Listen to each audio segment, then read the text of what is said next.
Pourquoi je donne quelques conseils rapides ici, ayyuha al-akhyar, que tout le monde connaît, mais il est important de mettre en application, afin de se réveiller facilement à Salat al-Fajr. C'est pas de mettre 10 réveils, je répète. Pourquoi je vous dis ça? Il y a quelques jours, un frère est venu me voir et m'a dit, donne-moi des conseils pour me lever à Salat al-Fajr.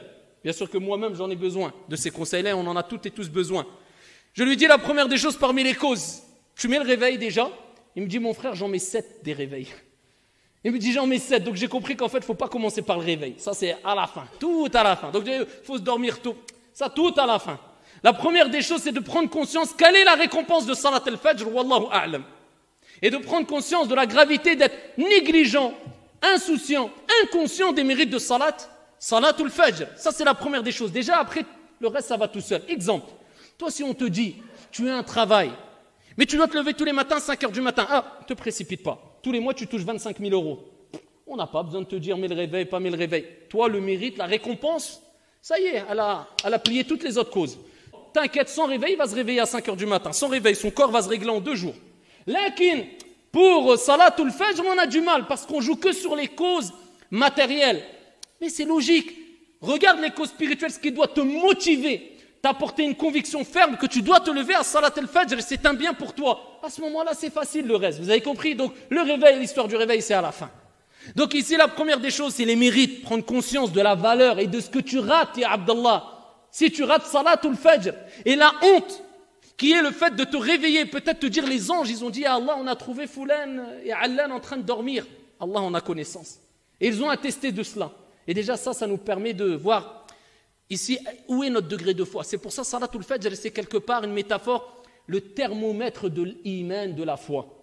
C'est pas l'aspect extérieur, comme je dis souvent, l'aspect, un beau camis, une belle barbe. Je ne suis pas en train de critiquer et dénigrer, moi-même j'ai la barbe, moi. Il faut arrêter avec. Le principal, al-qalb et al-a'mal, les actions qui sont obligatoires et qui sont les plus importantes. Ensuite, on sait que tout est important en islam, mais il y a des priorités. Comment ça, tu vas me dire par exemple une personne qui a une apparence d'un pieux, d'un vertueux, d'un compagnon. Il ne se lève pas, Salat al-Fajr, je ne comprends plus rien là.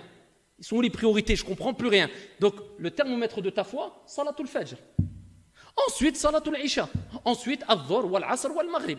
Ça, c'est un grand thermomètre de ta foi. Tu vas savoir où tu es. Sans compter le fait que ça ne suffit pas de prier. Il faut prier avec concentration, avec dévotion. Et prier comme il faut, en respectant les piliers, les conditions, etc. C'est une prière complète, comme on a dit précédemment. Donc, la première des choses, les mérites. Tu les as compris. Deuxième des choses, avoir la ferme conviction et la ferme résolution de se lever à Salat al-Fajr. Tu te dis, je dois me lever et je veux me lever, bi'idhnillah. Troisième des choses, rend faible shaitan, affaiblit le diable. Comment? Fais le wudu.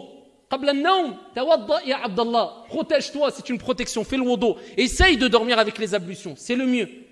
Quatrième des choses, si je ne me trompe pas, fais al-dhikr. L'évocation et l'invocation. Shaitan va s'affaiblir encore. Tu es en train de te protéger. Si tu récites Ayat al-Kursi tous les soirs, Allah envoie un ange qui te protège toute la nuit, bi'idhnillah azza wa jal. Shaitan, il s'éloigne de toi. Parce que la cause principale qui fait qu'on a du mal à se lever à Al-Fajr, c'est notre âme qui est influencée souvent par les plaisirs et la paresse et le laisser aller. Et Shaitan aussi. On ne met pas que la faute sur Shaitan, mais il y a Shaitan aussi. Donc ici, affaiblis Shaitan. Fais le dhikr. Et particulièrement Ayat al-Kursi, Surat al-Ikhlas, Al-Falaq, An-Nas 3 fois. Et fais comme le prophète alayhi salatu wa sallam faisait. Réunis tes mains et récite Al-Falaq, An-Nas, Al-Ikhlas 3 fois, souffle dans tes mains et essuie ton corps. Ça, c'est parmi les choses recommandées à faire avant de dormir. Déjà là, tu t'es prédisposé à te lever à Salat al-Fajr, Inch'Allah ta'ala. Quand tu te réveilles, eh bien, comment tu dois réagir? Tout de suite. Parce que tu as le temps d'avoir éteint 5 réveils, tu ne t'es même pas rendu compte que tu as éteint 5 réveils. Le premier déclic que tu dois avoir, c'est le dhikr. Pourquoi? Le prophète alayhi afdalu salatu wa taslim a dit kama ja'a fi sahih que lorsque l'un d'entre vous dort, Shaitan il vient derrière sa nuque et il lui fait 3 nœuds. Et à chaque nœud, il lui dit, Shaitan il lui dit que ta nuit soit longue. Et il lui fait le 2e nœud, la même chose. 3e nœud, la même chose. Shaitan y part. Ensuite, quand tu te réveilles, le prophète alayhi salatu wa sallam dit, quand tu fais du dhikr, tu évoques Allah, peu importe. Bismillah, ou tu dis Alhamdulillah, ou tu fais l'invocation Alhamdulillahi alladhi ahyana ba'da ma amatana wa ilayhi an-nushur. Commence par al-dhikr. Il y a le premier nœud qui part.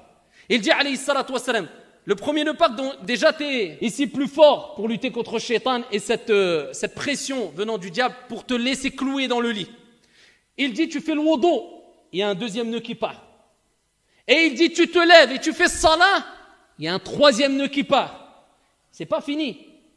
Combien de nœuds on doit avoir dans la nuque? Eh bien ici, le prophète il dit quoi? Ensuite, quand les 3 nœuds, peut-être certains ils ont 500 nœuds, quand les 3 nœuds se sont tirés, eh bien la personne se sent comment? De bonne humeur et se sent ici motivée, traduction du sens, c'est-à-dire loin de la paresse. Il dit sinon, la personne se lève, certains disent du mauvais pied, on balaye ça, de mauvaise humeur, et en plus de cela, il est paresseux toute la journée.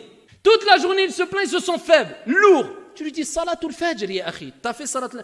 Donc ici, ça c'est une réponse à ceux qui n'ont pas compris que si tu veux être ici efficace tout au long de ta journée, loin de la paresse et de bonne humeur, fais salatul fajr, ya Abdallah. Et ça sera bénéfique pour toi, pour ton entourage, pour ta famille, pour la bonne ambiance. Fais salatul fajr.